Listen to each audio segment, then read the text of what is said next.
Beginner yogis, I thought I would do a little video today to demonstrate to you how I work through my yoga poses.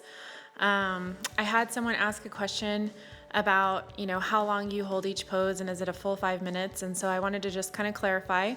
I set my timer for 5 minutes so that I can really focus on each pose.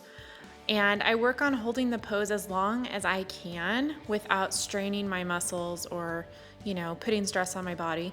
So you'll see here I've gone back into down dog from plank, and I will just hold this until I start feeling my shoulders tense up, then I go back into plank, and then I usually put a move in between like these. I'm, doing a mountain climber type move, non-impact, and you'll see me check the mirror once in a while for my posture, because posture is super important, and making sure that when you're in plank you have a straight line from your head down to your ankles is really important to just get the move right and to protect your body from injury, as well as get the best effect of the exercise possible.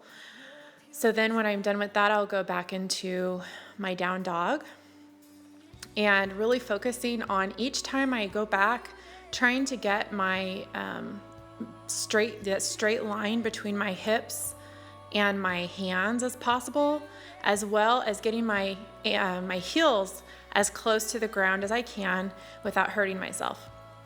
Now, if your hamstrings are super tight, you can always modify this by keeping your knees slightly bent rather than a full down dog with straight legs. And you'll see I just move back and forth through the pose quite a bit. If you get tired, you can always take a yoga break, and this is child's pose. Just sit back on your heels and don't mind my dog and his mooning you. He loves yoga and he loves his down dog as well. But go back into child's pose, flex your shoulders, then let them relax, sink back, and then when you feel ready to go at it again, just get back up into your plank.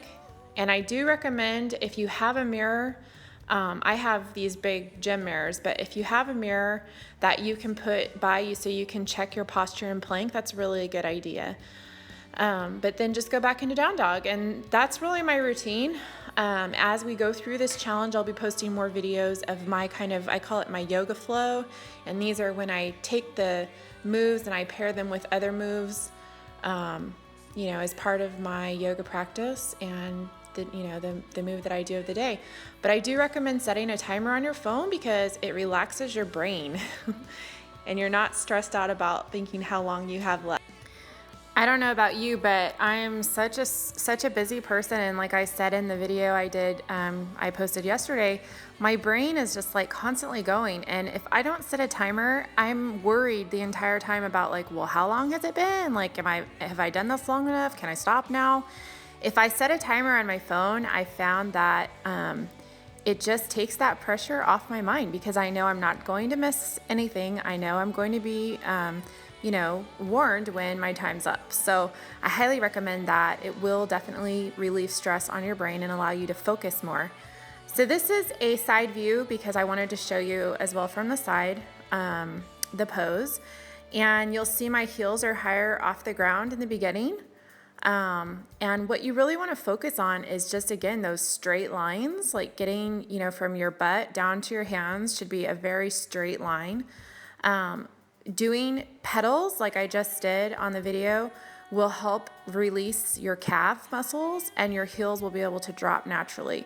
So you want to just constantly be elongating your hamstrings and your calves.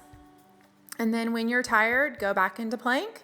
You can add some of those moves in the middle if you want. And again, it's just really kind of how I do it, just back and forth. Here is an example of a modified down dog. So you'll see it's kind of a crouching down dog. If you have very tight hamstring muscles and you find that, holding your legs straight is hard on you, you can always do the crouching version and you'll still get a very good stretch across your shoulders. And then just, with everything, when you modify, you want to constantly work toward trying to get the pose the way it's intended. Now here I just went down into chaturanga and then into up dog, and I always end my my yoga sessions with some gratitude. I try to think of something in the day to be grateful for, because I believe that gratitude unlocks so many amazing things in our lives. It's easy to get focused on the negative, but when I'm doing my yoga practice, I really try to think about positive things and things that I'm grateful for in my life, and just get that healing blood flowing through my body. So I hope you all enjoy this challenge, and if you have any questions, let me know.